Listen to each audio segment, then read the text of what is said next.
은 13장 23절 한 절만 보겠습니다.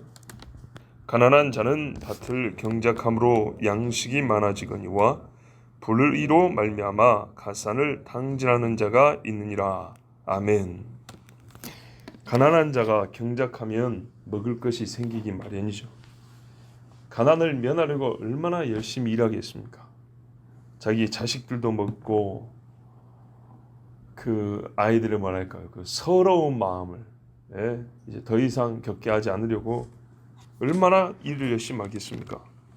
그래서 밭에 씨를 뿌리고 일을 하면 전부 다 나은 형편이 되고 먹을 것도 없고 풍족해지죠. 참 복되고 옆에서 보기에도 기쁜 일입니다. 격려해 줄 만한 일이고 도와주고 싶은 일이죠. 그런데 안타깝게도 말이죠. 그렇게 부지런히 일을 해도 더 부자는 고사하고 먹을 것도 제대로 얻지 못하는 경우가 있다는 겁니다. 살다 보면 그런 일이 있다는 거예요. 있어요. 왜 그런가 보면 누가 이제 훔쳐가는 경우죠. 도둑질 당하면.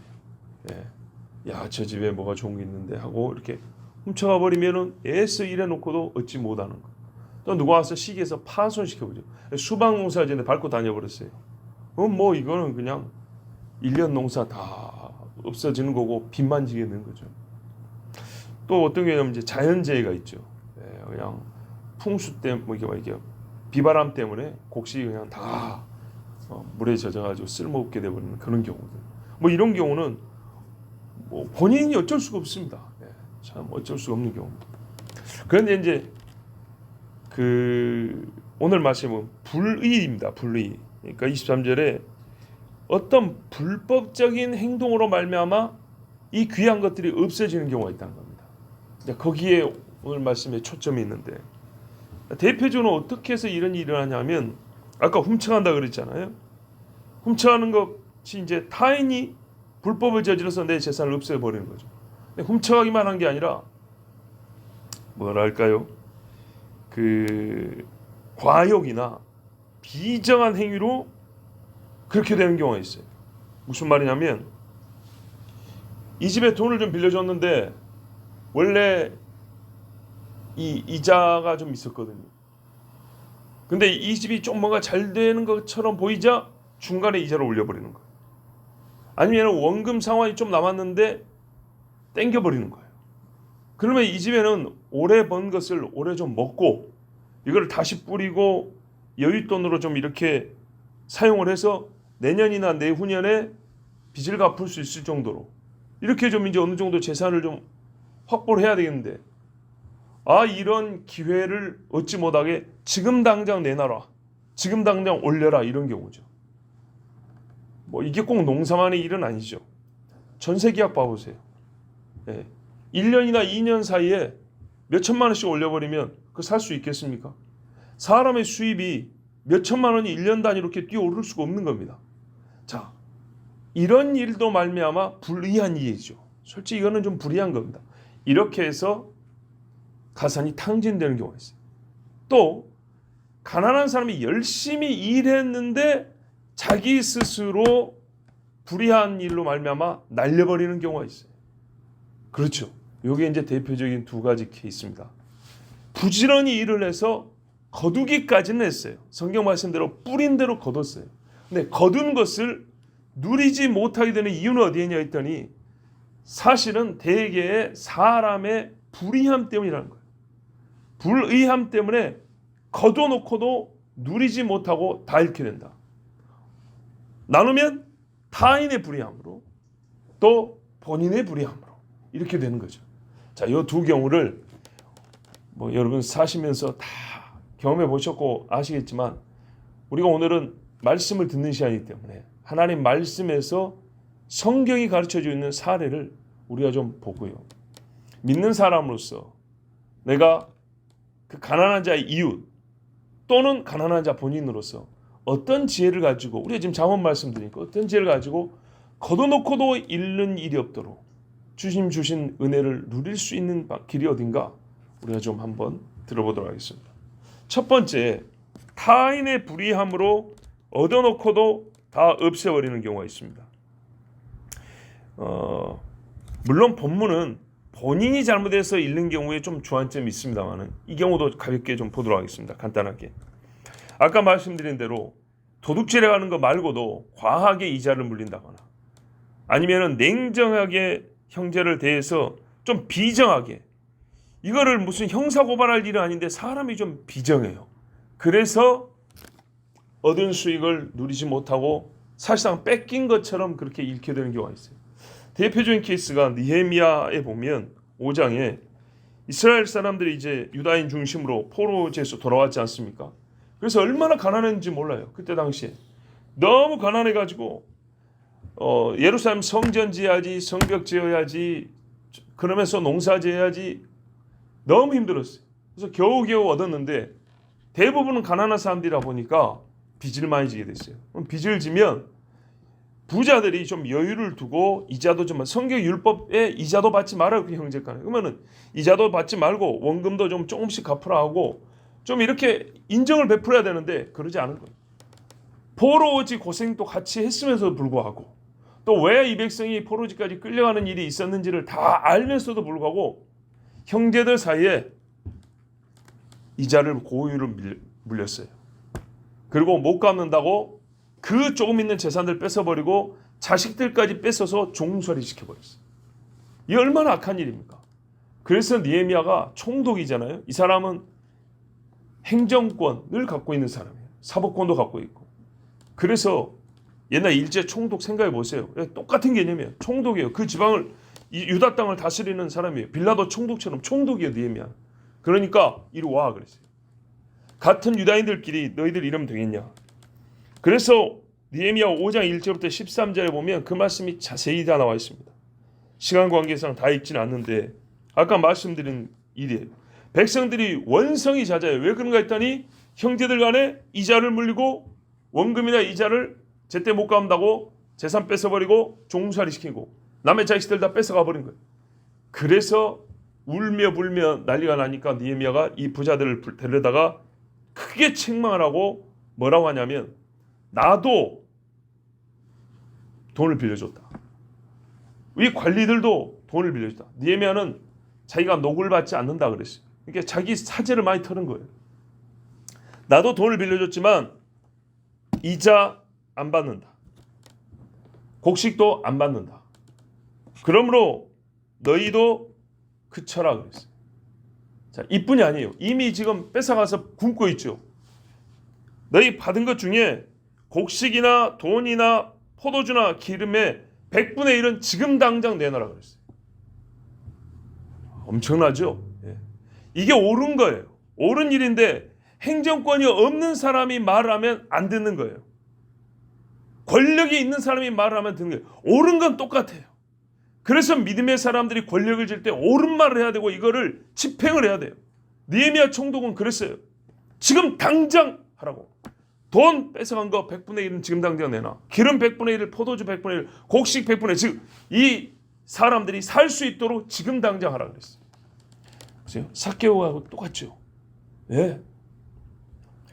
그랬더니 이 사람들이 제사장이 말을 안 들었을 건데 총독이 말하니까 우리가 당신의 말씀대로 행하여 돌려보내고 아무것도 요구하지 아니하리이다.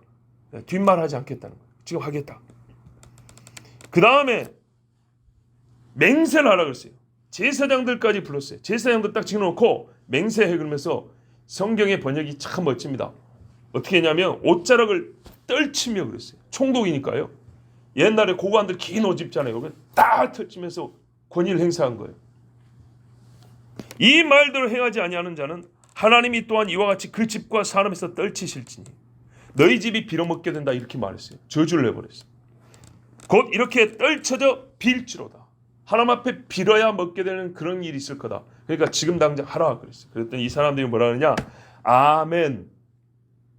회중이다. 아멘 하고 여호와를 찬송하고 백성들이 그 말한 대로 행하였느니라. 자, 지금 당장 재산 내놓으라는데도 아멘 하고 하나님을 찬송하고 돌아왔답니다. 그러니까 이게 사람이 악하면서도 순수한 시대라는 거예요. 예. 타락한 인간이라 욕심을 부려요. 탐심을 부리는데 깨우쳐주고 당장 바꾸라면은 아멘 하는 시대가 사실 얼마나 좋은 시대인가. 우리가 지금 살아보면 알잖아요.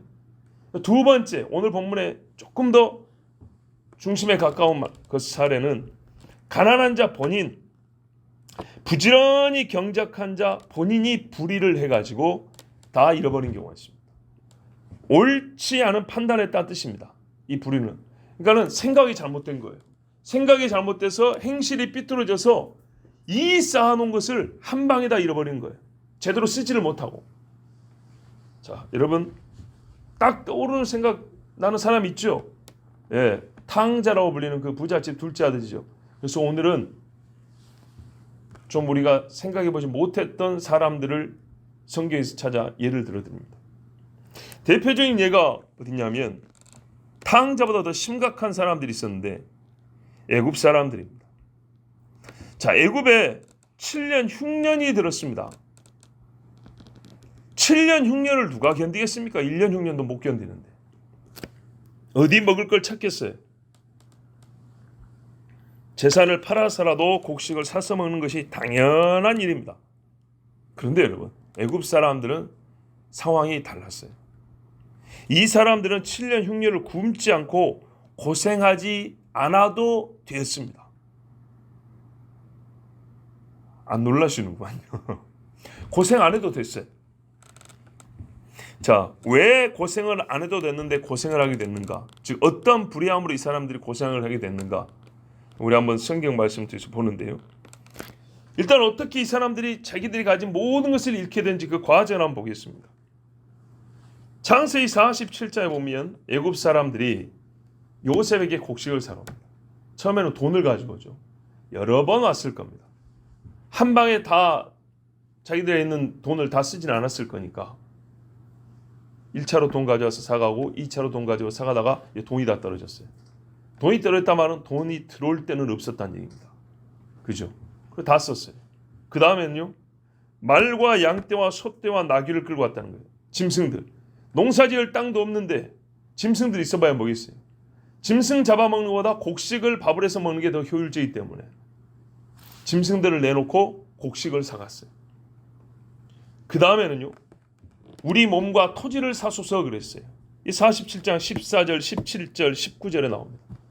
몸과 토지를 사는 말은 전지를 전부 다 바로의 손에 넘겨줬다는 얘기고 자기 몸을 처분권을 바로에게 줬다는 얘기입니다. 바로가 언제라도 부르면 와서 시키는 일을 해야 되는 거예요.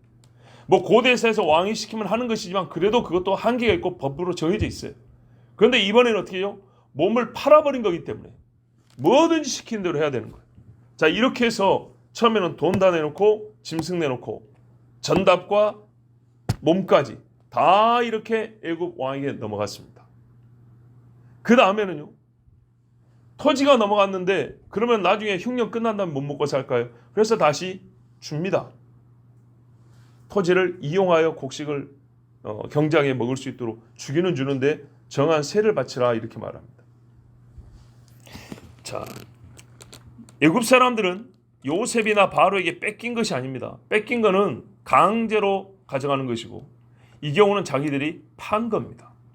왜 이렇게 팔게 됐냐면요. 누가 자기 몸까지 팔고 싶겠어요. 근데 왜 팔게 됐냐? 먹을 게 없으니까요. 뭐 이 먹을 게 없다는 게 7년 후면 당연한데 지금 제 말은 먹을 게 없지 않고 넉넉할 수 있었는데 이 사람들이 몸까지 파는 지경까지 간 게 불의한 일이라는 겁니다. 자, 왜 그런가 볼까요? 여러분, 요셉이 애굽 왕과 고관들 앞에서 7회 풍년과 7회 흉년이 이어서 있을 것을 예언했습니다. 사람들이 재밌게 들고 재밌는 이야기다 이렇게 끝난 것이 아니고 믿었습니다. 왕과 고관들이 믿고 대책은 뭐냐 했더니 이러이러 하면 됩니다 하니까는 그러면 그 일도 네가 맡아서 하라고. 이거는 실제 사건입니다.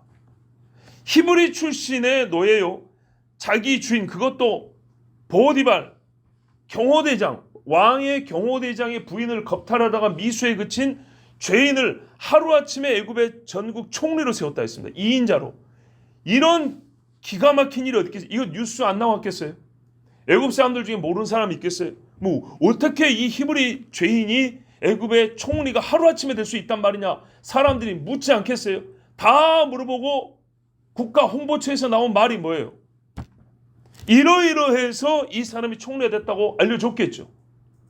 모르는 사람이 어디 있겠어요. 즉 애굽 왕의 꿈을 해석했고 이거를 왕이 믿었고 고관들이 믿었고 진지하게 듣고 실제라고 생각하고 대책을 세우는데 이 꿈을 해석한 요셉보다 나은 대책을 세우고 이 일을 수행할 사람이 없어서 흉년을 대비한 직무 수행자로 히브리 출신 죄인을 총리로 세웠단다. 이 이야기 재미없습니까? 얼마나 재미있는 뉴스입니까? 애굽에 모르는 사람이 어디 있겠어요? 우리 어릴 때 학교 교과서에 경제개발 5개년 계획도 몇 년을 배웠는데, 예? 흉년 대비 7년 계획을 누가 모르겠어요? 애굽 전역을 요셉이 순찰했다 그랬습니다. 버금가는 수레, 그러니까는 그날에서 두 번째 좋은 수레를 타고 군사도 호위병 끌고 관리들 데리고 지도 현장지도 하면서 먼저 순찰했다 그랬습니다. 사람들 눈에 얼마나 기이하게 보였을까요? 그 다음에 이제 국고성을 짓습니다. 큰 창고를 짓습니다. 뭐라 하면 세기를 그쳤다. 세기를 그쳤다는 말은 창고도 엄청나게 크다는 거죠. 자, 이만한 큰 창고를 7년 동안 먼저 짓고 곡식을 들이려면 거기에 동원된 노동력이 얼마일까요? 옛날에 다 손으로 짓는데. 그죠? 그 중에는 부역으로 온 사람도 있을 거고 그 중에는 임금을 받고 온 노무자도 있었을 것이고 엄청난 사람이 이 창고를 짓습니다. 전국에 지었다 그래서 전국에. 그러면 이 대사업이 당시로 볼 때 풍년도 풍년이지만 여기서 일하는 사람은 여기 일해가지고 돈을 얼마나 벌겠어요? 빌딩 하나 짓고 다리 하나 지으면 거기서 일하는 사람이 돈을 벌지 않습니까? 자, 이런데 몰라요. 지금 왜 이걸 하고 있는데요? 아침마다 새마을운동 노래를 틀어주는데 그걸 몰라요? 다 알죠. 다 알아요. 애굽 사람들은 다 알아요. 자, 결정적 증거는 뭡니까? 전무후만 7년 대풍이에요. 연속으로. 띄엄띄엄도 아니고 7년 동안 대풍이에요. 대풍이란 거는 2배, 3배를 얘기하는 게 아니에요. 수십 배에서 수백 배까지 가는 겁니다. 엄청난 수확입니다. 자, 왜 이 엄청나냐? 5분의 1을 모았는데 애굽 사람이 7년을 다 먹고 이방 그 애굽 기준으로 그 주변 나라와 민족 가나안 사람들까지 먹고도 남은 거 아닙니까? 이게 2~3배 갖고 되겠습니까? 옛날에 창세기 강의 때 자세히 설명드렸죠. 어마어마한 겁니다. 이런데 흉년이 있을 거를 모른다니요. 바보입니까? 아니 지금까지 이러한 일을 보고도 7년 흉년이 있다는 말을 못 믿어요. 왕도 믿고 그 나라 엘리트들 다 믿는데 일반 백성들은 못 믿는다는 말이에요. 안 믿는 게 이상한 거죠. 지금까지 이런 정황을 보면 안 믿는 게 이상한 거라고. 요셉이 모은 쌀이 외국에서 사온 쌀도 아니고 하늘에서 떨어진 만나 모은 것도 아니고, 그죠? 땅 파가지고 광물 캐듯이 파서 쌓아놓은 것도 아니고 다 이 백성들이 농사지어 거둔 것들이란 말이에요. 자기들 손으로 7년 대풍을 손으로 만져보고 먹어봤다 이 말이죠. 그런데 어떻게 이어지는 7년 흉년을 모를 수가 있냐 그 말이죠. 근데 첫 해부터 곡식 사러 왔어요.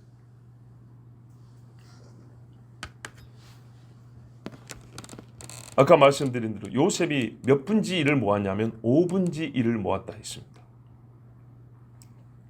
바로께서는 이같이 행하사 국중에 여러 관리를 두어, 자, 관리들도 많아요. 뭔 일 하냐? 이 곡식 관리하는 사람들이. 그 7배 풍년에 애굽 땅이 5분의 1을 거두되 그 관리로 장차올 풍년의 모든 곡물을 거두고 그 곡물을 바로의 손에 돌려 양식을 하여 각성에 적치하게 하소서. 자, 이 중에는 세금도 있을 거고 공판해 가지고 쌓아놓은 것들도 있을 겁니다. 이와 같이 그 곡물을 이 땅에 저장하여 애굽 땅이 말 7배 흉년을 예비하시면 땅이 이 흉년을 인하여 멸망치 아니하리다. 자, 흉년을 예비하라고 왕에게 말했더니 왕이 들었어요. 왕이 지금 나라의 흉년을 대비하고 있어요. 왕과 관리들이. 근데 백성들은 이 흉년을 같이 대비한다고 성짓고 농사는 지었는데 문제는요, 곡식을 흉년에 먹을 곡식을 저장해 놓는 일은 안 했어요. 평년보다 수십 배의 곡물을 얻었는데 5분의 1을 거둬서 7년을 다 먹고 다른 민족까지 먹였다면 5분의 4는 얼마나 많았겠습니까? 거두지 않은 5분의 4는 얼마나 많았겠어요? 그거 가지면 애굽 사람들은 먹고도 남고 수출까지 할 정도 아니겠습니까? 아니 뭐 그런 풍년을 경험하지 못해서 이 계산이 안 되는 게 아니라 이거 그냥 산수로 계산해 봐도 말이 된다는 얘기죠. 5분의 1을 거둬서 이웃 사람들까지 7년을 먹었으면 5분의 1만 국가에서 걷어갔단 말이에요. 그럼 5분의 4는 자기 거 아닙니까? 아무리 가난해도 풍년의 5분의 3은 넉넉하고 부자라면 이 사람은 나중에 전답을 팔 일은 없죠. 부자인데다가 5분의 4가 내 건데 얼마나 양이 많겠어요. 이거 갖고 진짜 수출하고 흉년 끝나면 오히려 거부가 되고 있지 않겠어요? 현금으로 바꿔가지고. 그런데 성경에 뭐냐면 애굽의 우상 숭배하는 제사장은 원래 국가에서 주는 걸 먹으니까 빼고 면세자 되니까 빼고 일반 백성들은 전답을 팔지 않은 사람이 없다 그랬어요. 그 말은 그 중에 많은 부자들도 있었을 건데 다 팔았다는 얘기입니다. 왜 그랬을까요? 5분의 4를 모아놓고 저장하지 않았기 때문입니다. 간단한 이야기입니다. 그러면 우리가 이제 뭐 반복 안 해도 5분의 1이 그렇게 어마어마하면 전국에 남아있는 5분의 4는 우리가 계산이 불가능할 양인데 그것을 흉년에 1년도 써먹을 양식을 남겨두지 않았다면 풍년 중에 그 5분의 4를 어디다 썼다는 얘기입니까? 구제한 데 쓰고 성교한 데 쓰고 성전진 데 썼습니까? 갑자기 큰 전쟁이 나가지고 전쟁 비용 대니라고 어쩔 수 없이 그냥 다 내놓은 겁니까? 아닙니다. 평화로웠습니다. 말 그대로 흥청망청 다 써버렸다는 겁니다. 분명히 흉년이 있다는 것을 지금 모를 수가 없는 상황인데도 지금 풍년으로 흉년이 그려지지 않는 거예요. 지금 안전하고 평안하니까 환난과 고통의 때가 그려지지 않는 거예요. 해질녘에 강가에 가면 사람들이 평화롭게 앉아있고 어린애들 뛰는 거 보니까 설마 여기 하늘에서 불이 떨어지랴, 강물이 하늘로 솟구치랴 상상이 안 되는 거예요. 교회가 한참 미어 터져 나갈 때 언제 이 좌석이 다 사람들이 씀을 빠져나가랴 상상해 본 적 있어요. 누가 그런 말하면 듣기 싫은 소리 하지 마라 그랬죠. 부흥회만 하면은 막 사람들이 미어 터질 때 나중에는 부흥회도 할 수 없고 아무리 유명한 강사를 데려와도 사람들이 모여들지 않는 날이 올 거라는 걸 누가 생각이나 했겠습니까? 5분의 4면 좀 과장을 더 붙이면 당시 전 세계 사람들도 먹일 수 있을 정도였겠어요. 그런데 애굽 사람들이 자기들의 먹을 것도 1년어치도 남겨놓지 못해요. 기껏하면 2년, 3년. 얼마나 헛되게 써버렸다는 얘기입니까? 넘쳐나니까 스핑크스 우상 조각상 하나 수십 미터짜리 하나 세우는데 그 재산 쫙 갖다 놨을 것이고 파티한다고 어마어마한 그 점을 다 써버렸을 것이고 자기들 집 짓는다고 써버렸을 것이고 애굽의 바로만 탈 것이냐 나도 타보자 하면서 금으로 수레 만들라고 써버렸을 것이고 배 타고 지중해 유람이나 한번 하자 하면서 다 써버렸을 것이고 필요한 정도 이상으로 많이 써버리고 그래서 흉년에 먹을 양식이 없었어요. 다른 것도 아니고 먹을 양식이 없었어요. 성경이 이렇게 말합니다. 불의함으로 가산을 탕진하는 자가 있느니라. 다 그랬다는 거 아니에요. 있느니라. 판단이 부족하여 멸망하는 일도 있느니라. 조금 더 원문에 가깝게 말하면 판단이 부족하여. 판단이 부족하면 지식만 없다는 게 아니에요. 우리가 이미 지식은 인격적이고 하나님의 말씀과 연합되어 있다고 그랬어요. 하나님을 아는 지식이 없어.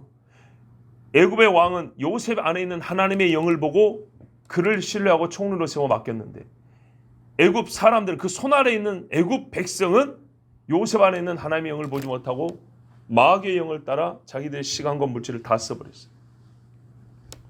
한마디로 지식이 없고 지혜가 없어 죽는 겁니다. 여러분 육체의 생명을 위하여 먹는 양식에 대하여도 판단이 옳지 못하여 가진 모든 것을 다 팔고 세상 왕의 종이 되기에 이른다면 하나님께서 주시는 영의 양식을 가치없게 취급하고 개에게 줘버리고 가증스러운 종교 명예를 사기 위해서 낭비하고 매일의 양식이나 매년 주시는 하나님의 양식을 마음에 받아두어 저장해 놓지 않는다면 과연 말씀의 흉년과 영적 곰핍이 이를 때 견딜 자가 있을까요? 1년이라도 견딜까요? 보십시오. 1년이라도 견딜까요? 이 곤고한 자들의 영이 누구의 소유가 되겠습니까?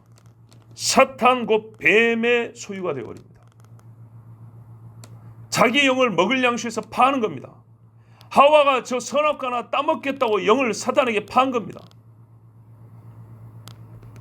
그러므로 여러분, 지금 곡식 거둘 때 풍족히 먹고, 지금 굶만 얘기는 아니에요. 내일을 위해서 지금도 먹고, 하나님이 내일 먹을 것도 주세요.